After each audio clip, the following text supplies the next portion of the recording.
Every year कुछ ऐसे candidate होते हैं जो फर्स्ट टाइम एग्जाम में अपियर होते हैं। फर्स्ट टाइम वो पीएचडी पीटी एमएसटी में अपियर होते हैं। एवरी टाइम बहुत सारे ऐसे कैंडिडेट होते हैं जो फर्स्ट टाइम इंटरव्यू में अपियर होते हैं। तो जिनका फर्स्ट टाइम होता है वो उनके मन में बहुत सारी क्यूरियोसिटी होती है, बहुत सारे क्वेश्चंस होते हैं। तो इस वीडियो में हम पीएचडी पीटी एमएसटी के संबंध में बेसिक इंफॉर्मेशन आपको बता रहे हैं। कुछ चीजें जो है वो आपको मैं डिस्कस कर रहा हूँ। ये सारे इंफॉर्मेशन आपके जो नोटिफिकेशन है उसमें दिए हुए हैं। मैंने नोटिफिकेशन से आपको ये बता रहा हूँ, नोटिफिकेशन का आपको कॉपी करके उसमें यहाँ पेस्ट किए हुए हूँ और उससे मैं चीजों को एक्सप्लेन करूंगा। अब सब आप जैसे ही रिटेन क्वालिफाई करते हो तो रिटेन का जो भी एग्जाम है समटाइम आपका मिड अक्टूबर के आसपास आएगा। तो जब आता है उसके बाद 10 डेज के आसपास में के बाद आपको वो लोग डीएफ फिल करने का मौका देते हैं। डीएफ जब फिल कर लिए तो फिर डीएफ का स्क्रूटनी किया जाता है। उसके बाद वो डीएफ जो है वो सेंड कर दिया जाता है जो नोडल फोर्स के पास। नोडल फोर्स जो है फिर आपको टाइम देती है। तो आपका जो पीएचडी पीटी एमएसटी जो होगा वो सम टाइम आपका दिसंबर एंड और जनवरी के आसपास में कभी भी होगा। तो इसमें हम बस कुछ बेसिक इंफॉर्मेशन के बारे में बताएंगे, फिर कमिंग डेज में जो भी आपके क्वेश्चंस क्यूरी रहेंगे उसके आधार पर चीजों को करेंगे। तो पीएसटी यानी कि फिजिकल स्टैंडर्ड टेस्ट, एक्चुअल में यदि देखा जाए तो उसको टेस्ट बोलते हैं क्योंकि ये टेस्ट ही है, वो आपका जांच किया जाएगा। तो फिजिकल स्टैंडर्ड, तो फिजिकल स्टैंडर्ड में क्या है, सर्टेन मिनिमम रिक्वायरमेंट होता है। तो सबसे पहले मिनिमम रिक्वायरमेंट में क्या होता है, हाइट और चेस्ट, ये देखा जाता है। तो मेल और फीमेल बोथ आर एलिजिबल। तो हाइट जो है मेल का मिनिमम जो होना चाहिए वो आपका 165 सेंटीमीटर। मैक्सिमम का कोई लिमिट नहीं है कि आप जितना भी हो सकते हो। ओके, सो मिनिमम आपका मेल यदि है तो 165 सेंटीमीटर और फीमेल के लिए 157 सेंटीमीटर। चेस्ट का आपका जो है 81 सेंटीमीटर, मेल के लिए, फीमेल के लिए नो एप्लीकेबल। और ये अनएक्सपेंडेड है और एक्सपेंशन आपका 5 सेंटीमीटर मिनिमम। तो ऑब्वियसली है ये सिर्फ मेल के लिए एप्लीकेबल है, फीमेल के लिए नो। अब वेट आपका जो होना चाहिए वो मेल के लिए मिनिमम 50 केजी होना चाहिए और फीमेल के लिए मिनिमम 46 केजी। अब जो एक्स्ट्रा वेट का जो चार्ट है वो हम बाद में दिखाएंगे। वो आपका देखो दिया हुआ है ना कि एज के अनुसार, हाइट के अनुसार, हाइट एज और जो आपका मेल और फीमेल जो भी आप हो उसके अनुसार चार्ट दिया हुआ है, तो वो हम बाद में दिखाएंगे।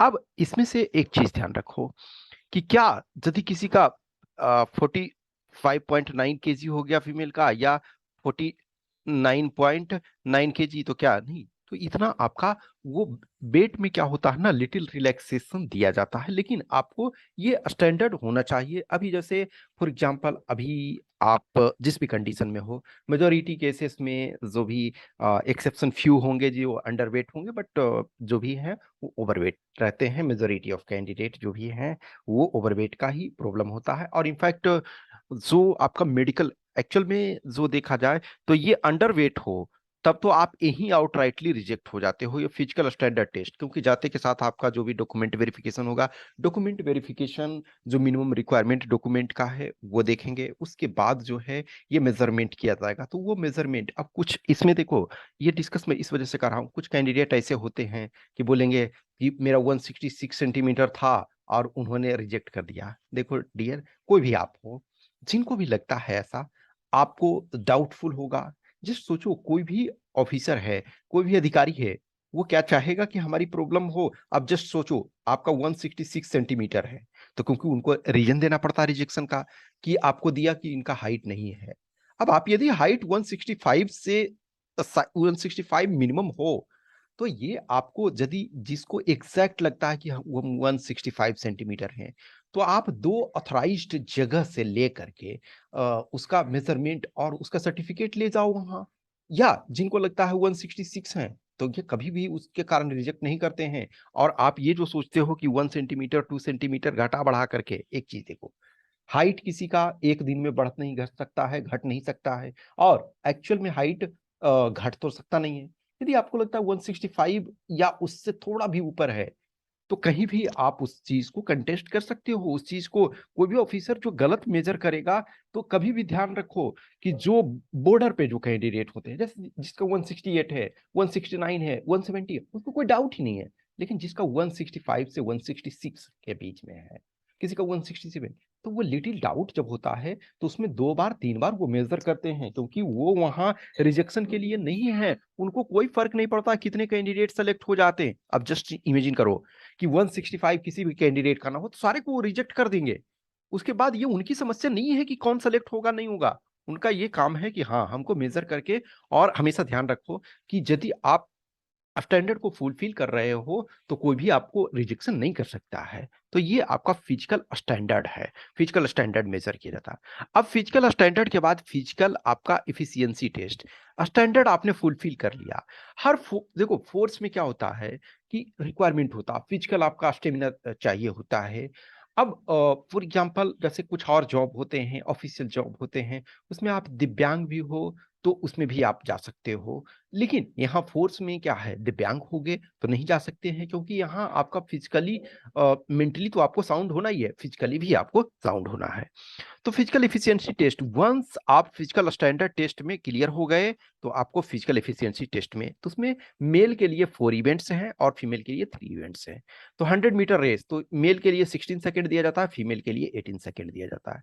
800 मीटर, तो ये इसमें देखो, इसमें 10-10 के बैच में करवाते हैं, 10-10 कैंडिडेट रखते हैं। और इसमें से मान के चलो एक शिफ्ट में सपोज 30 कैंडिडेट बुलाए, तो 10-10 के बैच में 30 को बुलाए, तो हो सकता है 5 रिजेक्ट हो जाए इसमें। तो 25 या 1-2 हो सकता है फिजिकल स्टैंडर्ड टेस्ट में ही बाहर हो जाए।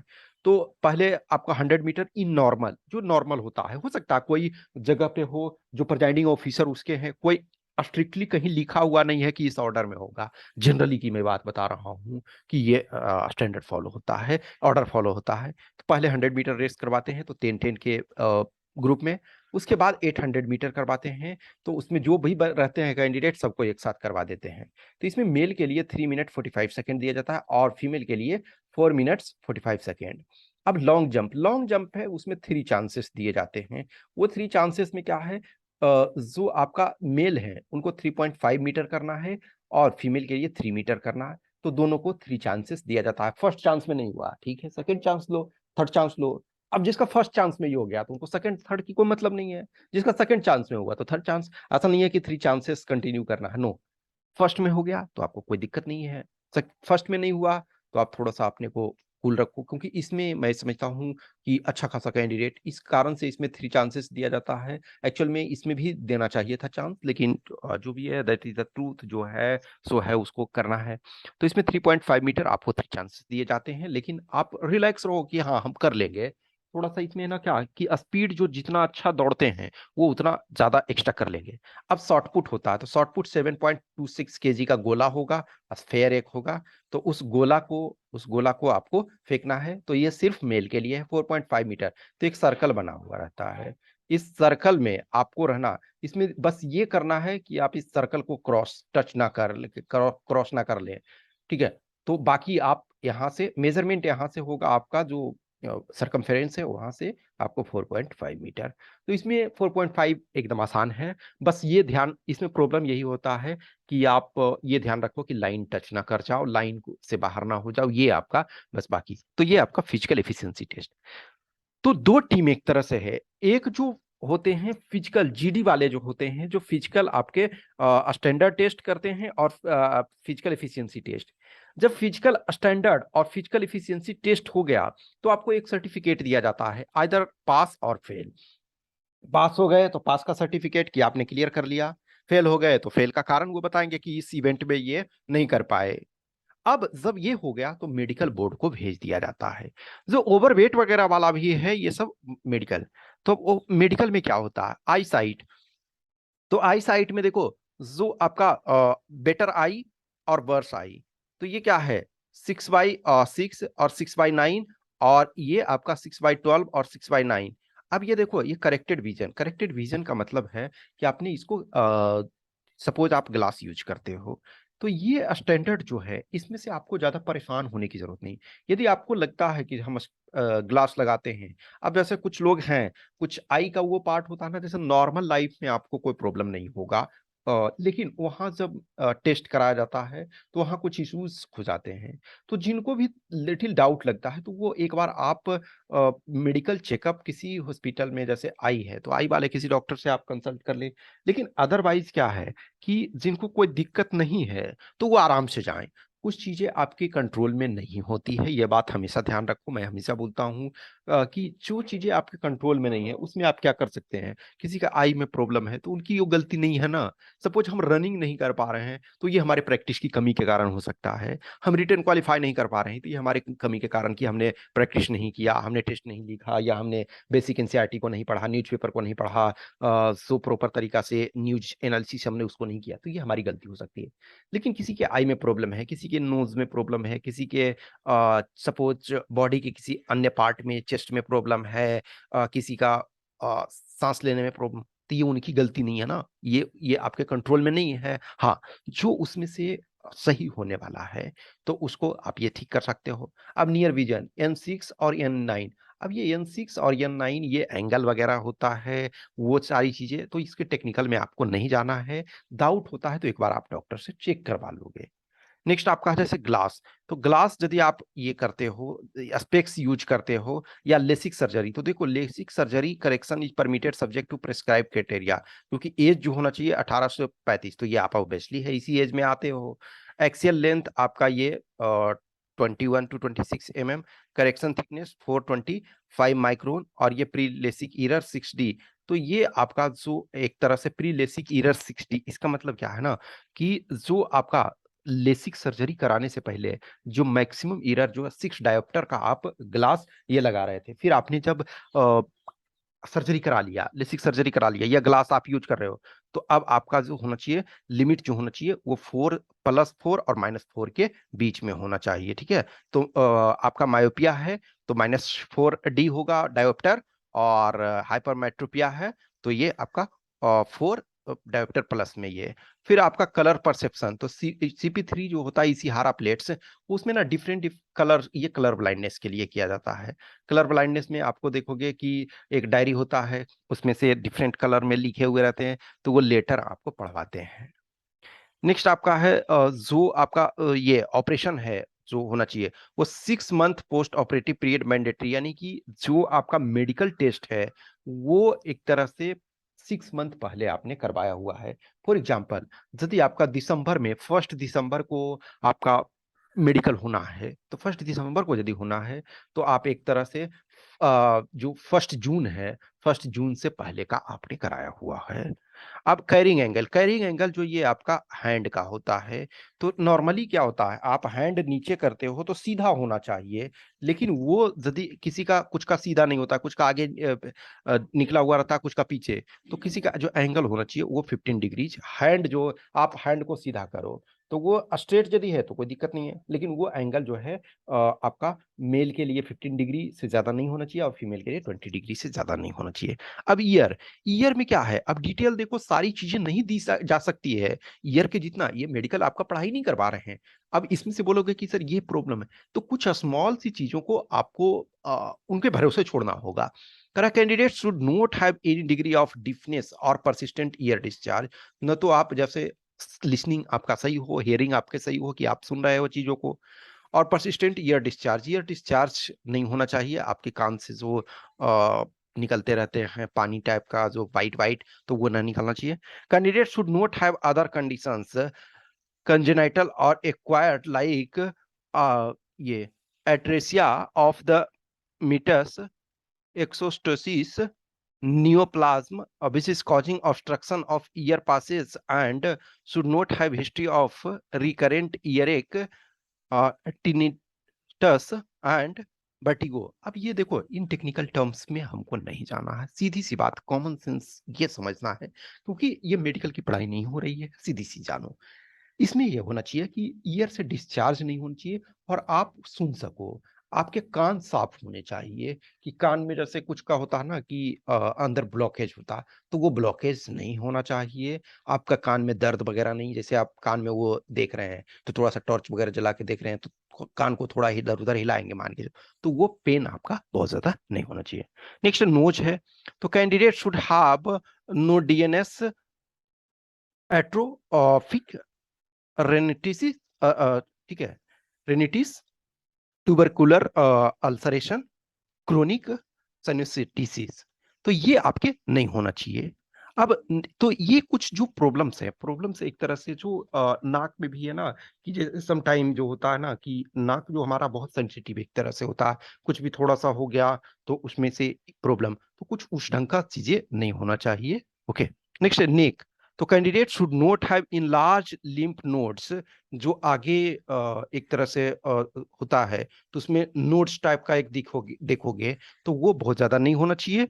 ओके, नेक्स्ट थायराइड और other swelling in the neck, inability to extend the neck fully or any evidence of disease of a spine or cervical vertebrae, तो जैसे नेक गर्दन को आपको इधर उधर मुड़ाने में कोई दिक्कत नहीं होना चाहिए। जैसे अब आप कंप्लीट 180 डिग्री तो नहीं मुड़ा लोगे ना, लेकिन आपको क्या है कि दोनों तरफ है, एटलीस्ट आप 90 डिग्री पर उसको मुड़ा सकते हो, 90 डिग्री पर वो देख सकते हो। ठीक है, तो ये टीथ, टीथ क्या होता है, candidate must possess sufficient number of sound teeth for efficient mastication, candidate should not have severe pyorrhoea. अब ये देखो इसमें दिया हुआ ना कि sufficient number of sound teeth, तो अब ये स्टैंडर्ड क्या होता है, 32 टीथ होता है। ये इसमें देखो 32 नहीं दिया हुआ, क्यों, क्योंकि कुछ के पास 30 ही होते हैं, कुछ के पास 28 है, लेकिन उसको कोई प्रॉब्लम ना हो रहा हो। ठीक है, तो ये सारी चीजें अलाउ होते हैं। अब ये बोलोगे कि सर 4 ही है, तो 4 से कैसे होगा, प्रॉपर तरीका से होना चाहिए। तो सपोज 32 स्टैंडर्ड है, तो आपका 30 है, 28 है, तो ये अलाउ होता है। नेक्स्ट आपका है वेनरल डिजीज, तो candidate should not have active sign of clinical venereal disease, तो कोई उस ढंग से आपका जेनेटिकली और अदर टाइप्स के डिजीज ना हो। ओके, नेक्स्ट आपका क्रोनिक स्किन डिजीज, तो candidate should not have chronic skin disease like leprosy, chronic dermatitis, extensive pityriasis, versicolor psoriasis, SLE etcetera. अब ये देखो ये सारे के सारे टेक्निकल टर्म हैं, तो ये सबके डिटेल मैं भी ये नहीं जानता हूँ। सीधी सी बात ये है कि आपके पास कोई ऐसा स्किन का डिजीज ना हो जो कि प्रॉपर विजिबल हो, या जैसे इचिंग वगैरह हो रहा है, खुजली वगैरह बहुत ज्यादा हो रहा है, ये सब नहीं। इसका कारण क्या है ना कि कभी कभी कुछ ऐसे आप सर्कमस्टांसेस में जाते हो तो उस टाइप का प्रॉब्लम ना हो। नेक्स्ट आपका फिर है जनरल स्टैंडर्ड, जैसे जैसे देखो आपका स्पीच होना चाहिए विदाउट इम्पेडिमेंट, स्टैमरिंग नहीं होना चाहिए। अब ये कुछ कैंडिडेट होते हैं कि स्टैमरिंग हो, तो लिटिल, अब इसका कोई स्टैंडर्ड पैरामीटर नहीं है। अब एकदम स्टैंडर्ड जो होगा कि 100%, और ये नहीं, लिटिल यदि आपका है तो उतना कुछ कुछ अलाउ होता है, लेकिन अब किस लेवल में अलाउ होगा इसका कोई पैरामीटर नहीं है। वो उस चीज को देखेंगे, वहां बताएंगे। जैसे कुछ कैंडिडेट हैं कि आराम से अपना काम कर रहे हैं, ये क्यों होता है कि स्टैमरिंग नहीं होनी चाहिए, आपको कमांड देना पड़ता है। जब आप ऑफिसर बनते हो तो आपको अपने जो ट्रूप्स होते हैं उनको कमांड देना पड़ता है, उनसे बात करना पड़ता है, उनसे कम्युनिकेट, तो आप यदि स्टैमरिंग करते हो तो जो मैसेज है वो शायद उन तक नहीं पहुंच सकता है प्रॉपर तरीका से।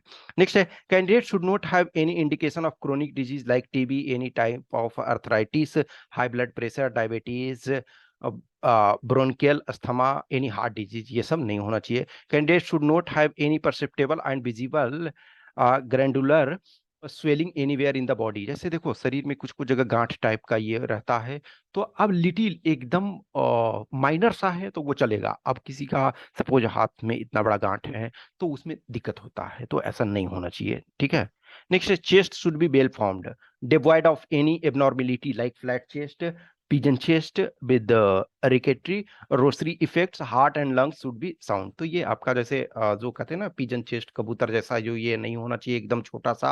और वो क्योंकि देखो एक तो है आपका चेस्ट का ऑलरेडी वो मेजरमेंट किया जाता है, तो चेस्ट में क्या होता है ना कि एकदम परफेक्ट फ्लैट नहीं, वो लिटिल जो होता है करली, ये टाइप का टिल्ट होना चाहिए। ठीक है, नेक्स्ट है limbs, hands and feet should be well formed and fully developed and there shall be perfect motion of all joints, जो हाथ पैर आपका है वो वहाँ आपका डिफरेंट डिफरेंट थोड़ा सा एक्सरसाइज वगैरह भी करवा करके चेक करते हैं। नेक्स्ट है should not have any old और mal united fracture of bones, अब ये देखो जो कहीं आपका बोन में फ्रैक्चर हुआ, जैसे सपोज कोई बचपन में आपका थोड़ा एक्सीडेंट हो गया, ये तो वो एज सच प्रॉब्लम नहीं है, लेकिन अभी जो है उसमें फ्रैक्चर नहीं होना चाहिए। ओके, ओल्ड भी है तो अब ओल्ड में सब टाइम क्या होता है ना, कुछ टाइम ऐसा फ्रैक्चर हो जाता है कि वो शायद होल लाइफ कुछ ना कुछ प्रॉब्लम रहता है। तो यदि बचपन में हुआ छोटा मोटा इधर उधर तो उससे कोई दिक्कत नहीं, कहीं कटा का साइन है, कहीं ऑपरेशन हो गया था, टाका लगवाना पड़ा, आपका स्टिचेज लगवाने पड़े, तो कोई वो दिक्कत नहीं होता है यदि आपका अभी ठीक है तो। नेक्स्ट है ये there should be free and perfect movement of all the joints, ये ऑलरेडी हमने देख लिया। Feet and toe should be well formed. अब ये जो आपका है कोई भी कैंडिडेट है तो फीट है तो आप फ्लैट फुट नहीं होना चाहिए, ये ध्यान रखो कि परफेक्ट फ्लैट फुट। अब इसमें लिटिल है तो उसमें चलता है। नेक्स्ट है आपका जो should not have congenital malformation और डिफेक्ट्स, कोई ऐसा नहीं हो जैसे ये आपका जो अदर थिंग्स है, कोई भी जो ईयर आई नोज ये सब में कोई डिफॉर्मिटी नहीं होना चाहिए। अब जैसे आपका ये लेसिक सर्जरी तो वो ऑलरेडी है 6 मंथ पहले आपका होना चाहिए। नेक्स्ट है आपका जो एक कोई ऐसा क्रोनिक डिजीज ना हो जिससे कि आपका प्रॉब्लम हो सकता है। नेक्स्ट है candidate should have no disease of the genito urinary tract, ये जो आपका है जो जेनेटल ये ऑर्गन है उसको भी चेक किया जाता है कि आपको यूरिनेशन एंड अदर थिंग्स में कोई प्रॉब्लम ना हो। नेक्स्ट आपका है inguinal scrotal swelling any types of hernia etcetera, तो ये भी आपका ये चेक किया जाता है स्कोर्टम और ये सब को, ठीक है ना। नेक्स्ट है only for male both the testicles are in the scrotum and normal size, तो ये इसमें भी प्रॉब्लम होते हैं। नेक्स्ट आपका है नॉकनी, जो नॉकनी का मतलब होता है फ्लैट फुट और वेरिकोस वेन, तो वेरिकोस वेन जो ये आपका है स्कोटम से संबंधित ही है। ओके, तो वेरिकोस वेन जो आपका बहुत ज्यादा वेन तो होगा लेकिन वो वेरिकोस वेन जो है वो आपका बहुत ज्यादा ये ठीक नहीं होना चाहिए। ओके, नेक्स्ट है they must be good mental and bodily health and free from any physical defect like to interfere with the efficient performance of the duty. अब ये इसमें से एक तरह से जो आपके प्रॉब्लम्स होते हैं, प्रॉब्लम्स हैं कि कोई भी आप यहाँ फिजिकल एक्सरसाइज करोगे, फिजिकल एक्टिविटी करोगे तो कोई भी डिफॉर्मिटी होगा तो आप अपनी ड्यूटी को नहीं कर पाओगे। अब इतने सारे रूल्स रेगुलेशंस ये सारे हैं कि अब हर कोई आप एग्जैक्ट नहीं कर सकते हो ना, अब अपने पूरे बॉडी का एक एक पार्ट जो वो चेक नहीं कराओगे। अब वहां भी है, ऐसा नहीं है कि एकदम परफेक्ट हर चीज को मेजर कर लेते हैं। कुछ चीजें क्या होता है जहां डाउट्स होता है, जैसे कुछ कैंडिडेट होते हैं, ऐसा नहीं है परफेक्ट यदि कैंडिडेट खोजेंगे तो परफेक्ट कैंडिडेट बहुत मुश्किल होते हैं, लेकिन वो एक लेवल होता है जहां अलाउ होता है कि यस इतने इस पार्ट में प्रॉब्लम है, कोई दिक्कत नहीं, ये चल सकता है। नेक्स्ट आपका है जो हाई एक तरह से पल्स रेट भी नहीं होना चाहिए, यानी कि 100 से अधिक नहीं होना चाहिए पर मिनट, और ये आपका लो भी नहीं होना चाहिए कि यानी कि 50 से पर मिनट से कम भी नहीं होना चाहिए। हर्निया ये सब ऑलरेडी आपने देख चुका हो। टैटू, तो टैटू क्या है कंटेंट, जो टैटू को होना चाहिए वो सेकुलर कंट्री है तो religious sentiments of our countrymen are to be respected and this tattoo is depicting religious symbols और figures and the name as followed in Indian army are to be permitted. तो ये जो कहता है एक तरह से कि इंडिया एक सेकुलर कंट्री है, तो सेकुलर कंट्री है इसका मतलब क्या है कि सबका रिलीजियस सेंटिमेंट ये किया जाता है। तो जैसे आपका इंडियन आर्मी में एक तरह से परमिटेड किया जाता है तो वो आपको परमिटेड किया जाएगा टैटू, लेकिन टैटू का आपका साइज और लोकेशन ये मायने रखता है। तो लोकेशन जो क्या है, tattoo marked on traditional sites of the body like inner aspects of forearm but only left forearm being non-saluting limb or dorsum of the hands are to be allowed. देखो आप सैल्यूट करते हो दाहिने हाथ से, तो दाहिने हाथ से जब सैल्यूट करते हो तो एक तरह से सैल्यूट करने वक्त किसी को वो टैटू नहीं दिखना चाहिए। इस कारण क्या है ना कि हम इंडिया एक सेकुलर कंट्री है, तो अब कोई भी ये नहीं कहीं भी आप किसी जगह पे जाते हो तो ये नहीं दिखना चाहिए कि ये हिंदू है, मुस्लिम है, सिख है, ईसाई है या व्हाटसोएवर, सारे लोग इक्वल हो, तो आपका लेफ्ट हैंड में होना चाहिए। Size must be less than 1/4 of the particular part elbow और हैंड ऑफ द बॉडी। जैसे आपका ये हैंड वाला पार्ट है तो इसका यदि 1 फीट सपोज है या मान के चलो तो 12 इंच, तो 3 इंच से अधिक नहीं होना चाहिए। कोई बॉडी का पार्ट जो आपका है ये एक तरह से तो 4 इंच है तो 1 इंच से बड़ा नहीं होना चाहिए, तो 1/4 से अधिक नहीं होना चाहिए, ठीक है।